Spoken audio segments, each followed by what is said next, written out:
Team का नाम Monte Carlo इसलिए रखा गया क्योंकि मोंटे कार्लो एक शहर का नाम है और वो दुनिया का वो शहर है जिसमें सबसे ज्यादा कसिनो है। तो कसिनो एक ऐसी जगह है जहां पे रैंडम नंबर्स का खेल बहुत चलता है।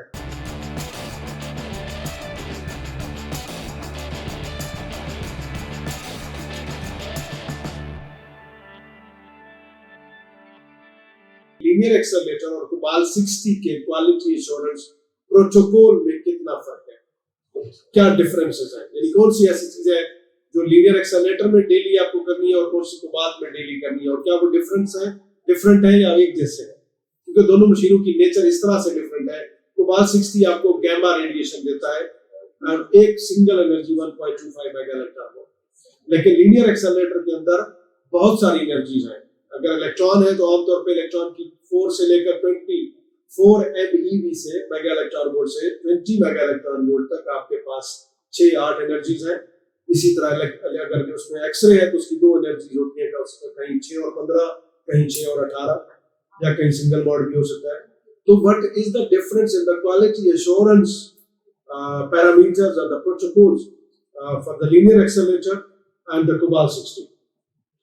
उसके अलावा जो आप ट्रीटमेंट प्लानिंग सिस्टम यूज करते हैं जो आपने अभी तक यूज नहीं किया, आपने हॉस्पिटल में देखा, जिसके ऊपर सारा काम डिपेंड करता है, वो ट्रीटमेंट प्लानिंग सॉफ्टवेयर कैसे काम करता है। बेसिकली उसका एक एल्गोरिथम होता है, वो सारी कैलकुलेशन करता है। आपने प्रोग्रामिंग की, कंप्यूटेशनल फिजिक्स पढ़ा, साइंटिफिक कंप्यूटिंग पढ़ा, आपका प्रोग्राम का सबसे बड़ा इंपॉर्टेंट कंपोनेंट है आपके प्रोग्राम में जो फार्मूला है, जो इंजन है।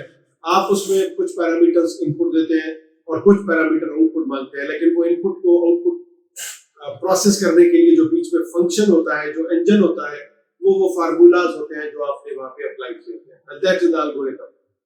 फॉर एग्जांपल आपके पास एक इंजन है, f of x is equal to x square, यानी that's an algorithm। आप इनपुट 1 देंगे तो वो आपको आउटपुट 1 देगा, 2 देंगे तो 4 देगा, 3 देंगे तो 9 देगा। यानी इस इंजन की डिजाइनिंग इस तरह से है कि वो आपके इनपुट को प्रोसेस तो करेगा, लेकिन उसको प्रोसेस करने के लिए उसको जो इंस्ट्रक्शन सेट है वो ये है कि उसको स्क्वायर्ड, उसको मल्टीप्लाई बाय इटसेल्फ करते हैं। तो इसी तरह ज्यादा मसलन आप अगर अपनी एक छोटा सा प्रोग्राम बनाते हैं कि calculate my age in days, तो वो आपकी सालों में उम्र पूछेगा और उसको फिर 365 से मल्टीप्लाई करेगा। So days is equal to 365 multiplied by years, so you will get your age in days. So that will be the engine, that will be the software, that will be the algorithm, very simple. But the treatment planning system का जो algorithm है वो इतना simple नहीं है, उसमें बहुत सारी कैलकुलेशंस के लिए बहुत सारे छोटे-छोटे कैलकुलेशन आपने करने हैं, एक जगह पे आपको डोज कैलकुलेट करना है, उसमें भी डिफरेंट टाइप्स के एल्गोरिथम होते हैं। आमतौर पे हमारे पास नोन है Monte Carlo, pencil beam, collapsed cone. ठीक है, ये जब आप अपना सिस्टम पे बैठे होंगे तो वहां पे जब कैलकुलेट करेंगे तो वो बताएगा। अगर उसके पास 2 चॉइसेस हैं तो पूछेगा। कुछ ऐसे प्लानिंग सिस्टम है जिनके पास एक ही है तो आपके पास चॉइस ही होगी। ठीक है, अगर वो आपसे मांगे कि कौन से पेंसिल बीम से कैलकुलेट करना है या कोलैप्स कोन से करना है, इनमें क्या डिफरेंस है, that is there in this book, we will be discussing that too. So you will have to calculate it, you will have to give the input. आपने बताना है कि जी पेंसिल बीम से करें, तो वो सारी कैलकुलेशन, सारी डोज डिस्ट्रीब्यूशन आपके पास आएगी। तो अगला जो मैं कंपैरिजन आपको बता रहा हूं कि what is the difference between various calculation engines या एल्गोरिथम। तो जो एल्गोरिथम अवेलेबल है उनमें क्या फर्क है, जो ट्रीटमेंट प्लानिंग सिस्टम आपके पास अवेलेबल है, मिसाल के तौर पर एक्लिप्स एक ट्रीटमेंट प्लानिंग सिस्टम है, ऑनसेंट्रा मास्टर प्लान एक ट्रीटमेंट प्लानिंग सिस्टम है। ये मैं एक्सटर्नल बीम रेडियोथेरेपी की बात कर रहा हूं। इंटरनल बीम में, ब्रैकीथेरेपी में और डिफरेंट सॉफ्टवेयर होते हैं। तो ये जो सॉफ्टवेयर होते हैं इनमें क्या डिफरेंस है, और याद रखिए इनमें मेन डिफरेंस इनके एल्गोरिथम का होगा। तो इन एल्गोरिथम्स में क्या डिफरेंस है, पेंसिल बीम में, कोलैप्स कोन में, मॉन्टे कार्लो में। मॉन्टे कार्लो बड़ा सिर्फ मेडिकल फिजिक्स में नहीं, बहुत सारी जगहों पे यूज होता है, and that's a technique basically कि उसमें आपको रैंडम नंबर एज इनपुट।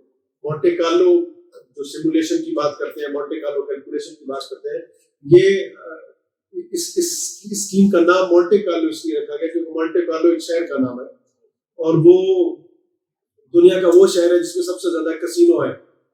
तो कसिनो एक ऐसी जगह है जहां पे रैंडम नंबर्स का खेल बहुत चलता है, चाहे वो आप लूडो की शक्ल में यानी डाइस की शक्ल में हो, कार्ड्स की शक्ल में हो, इलेक्ट्रॉनिक मशीन की शक्ल में हो। You are interested to generate random numbers जो आप गैम्बलिंग करते हैं तो उसके लिए। तो चूंकि मॉन्टे कार्लो वो शहर है जहां सबसे ज्यादा कसिनो है, तो इसलिए जो रैंडम नंबर्स वाली गेम है इसमें यानी इनपुट रैंडम नंबर्स हैं, यानी इतने ज्यादा रैंडम इनपुट देना होता है तो वो रैंडम नंबर जनरेटर से हमने उसको लिंक किया होता है और वो उसकी रिजल्ट के तौर पे आपको फिर डोज डिस्ट्रीब्यूशन वो कैलकुलेट करके देता है. So that is another difference. Okay, और definitely the formulas are there. देखिए मैंने आपको बताया कि f of x is equal to x square.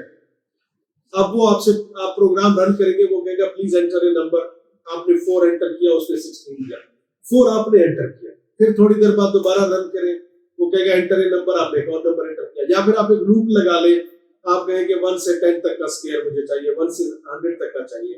लेकिन समटाइम कुछ प्रोग्राम ऐसे होते हैं जहां पे आपको बहुत सारा इनपुट चाहिए और वो एक यूजर अकेला बैठ के इनपुट्स नहीं दे सकता.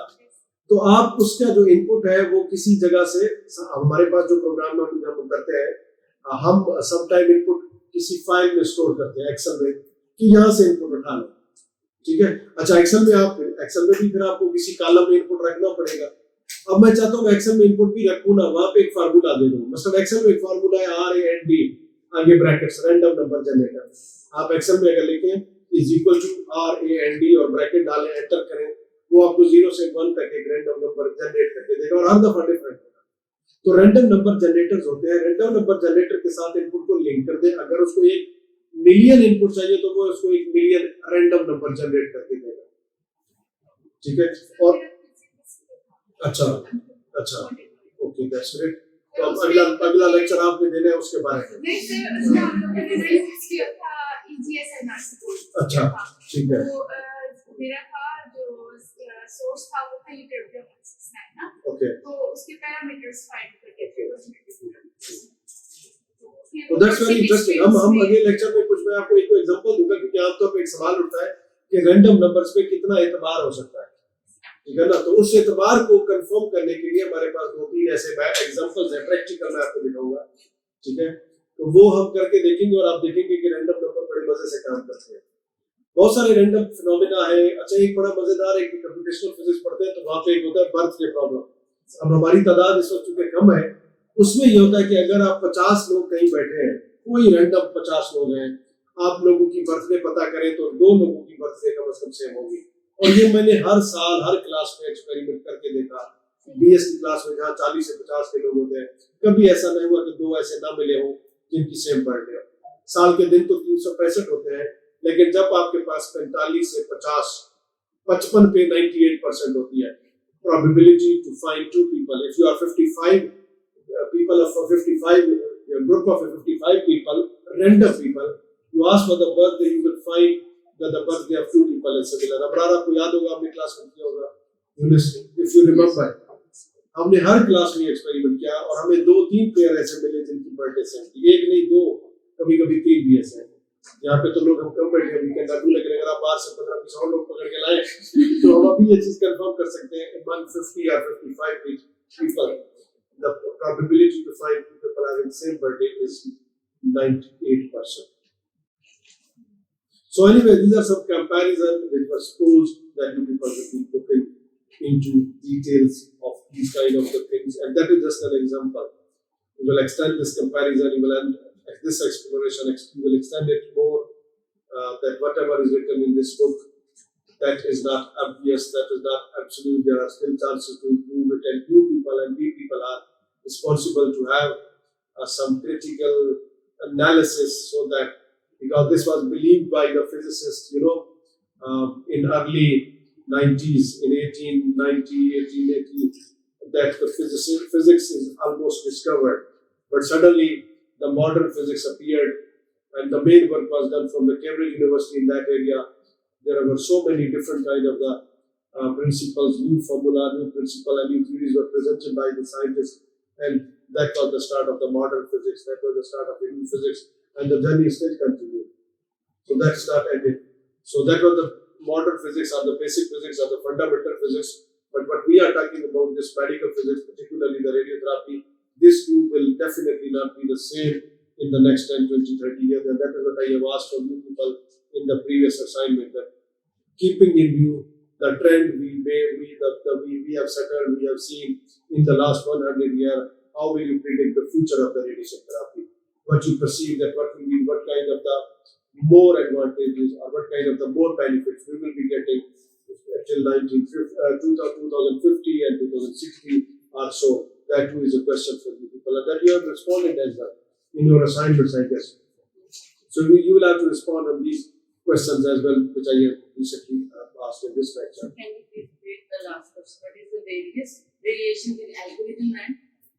There are different algorithms available, and I have named three. Like one is the pencil beam, second one is the collapsed cone, that is the collapsed cone convolution theorem. So simply collapsed cone is enough. The third one is Monte Carlo. So what is the difference between them? And let me give you a hint to make it easy. In my PhD thesis, I have differentiated between collapsed cone and pencil beam. So I have found that there are some specific areas where collapsed cone algorithm was not giving accurate results. So for that you have to read my thesis as well. Because that is, and I have written a research paper on that as well, the comparison of pencil beam and collapsed cone algorithm. I will share the research paper, but first you should attempt it from your own, and then वैसे अगर आप Google करेंगे तो आपको मेरा paper मिल जाएगा. So pencil beam और लिखे, collapsed cone लिखे और मेरा नाम भी लिख देंगे तो मेरे ख्याल में पहले सर्च पे ही अपीयर हो जाएगा वो research paper which was written in the comparison of these two algorithms. Because the treatment planning system on which I was working in University College London was having these two algorithms simultaneously. Lucky I was कि उस एक ही treatment planning system में ये दोनों मौजूद थे. तो मैंने पहले हर different setting apply करता था. तो उसके लिए पहले pencil beam से कैलकुलेशन करता था, फिर Monte Carlo collapsed cone से करता था, फिर उनको कंपैरिजन करता था, फिर फर्दर जो हमारा स्टैंडर्ड डाटा है उसके साथ कंपैरिजन करता था, जो एक्सपेरिमेंटल डाटा. तो फिर ये देखा गया कि जो very small size of the field या वेरी ऑफ एक्सिस के फील्ड्स हैं वहां पे for example 2x2 is a very small field, तो वहां पे collapsed cone के जो रिजल्ट्स थे वो एक्सपेरिमेंटल रिजल्ट से भी डिफरेंट थे, pencil beam से भी डिफरेंट थे, और ultimately they were having some inaccuracies.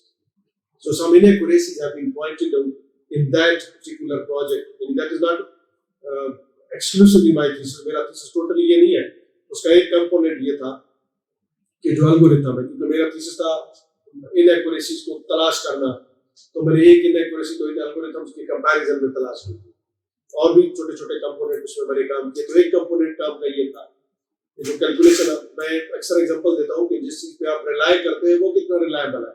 आप एक बैंक में जॉब कर रहे हैं, आप सारा दिन कैलकुलेटर को यूज करते हुए काम करते हैं, शाम को पता चला कैलकुलेटर ही खराब है, ठीक है ना. तो जिस चीज पे आप रिलाय कर रहे हैं वो रिलायबल है या नहीं, ये मेरा सवाल था. तो मैंने कहा मैं सारा दिन पेशेंट की ट्रीटमेंट प्लानिंग कर रहा हूँ, तो जो सॉफ्टवेयर यूज कर रहा हूँ इसमें pencil beam और collapsed cone मौजूद है, इनमें से किसी एक को यूज करते हुए प्लानिंग की और एग्जीक्यूट हो गई, ट्रीटमेंट शुरू हो गई. मैंने सोचा कि ये दोनों जो मैं यूज कर रहा हूँ क्या ये खुद रिलायबल है या नहीं है. तो अल्टीमेटली पता चला कि कुछ जगहों पे एक एल्गोरिथम रिलायबल नहीं था, तो उसको फिर अवॉइड करने की सजेशन दी गई. तो डेफिनेटली वो पब्लिश होता है डाटा, तो जो एल्गोरिथम डिजाइन करने वाले होते हैं तो वो भी इसको नोटिस करते हैं और फिर वो अपने मुझसे मिलकर एल्गोरिथम में उस चीज को एड्रेस करते हैं.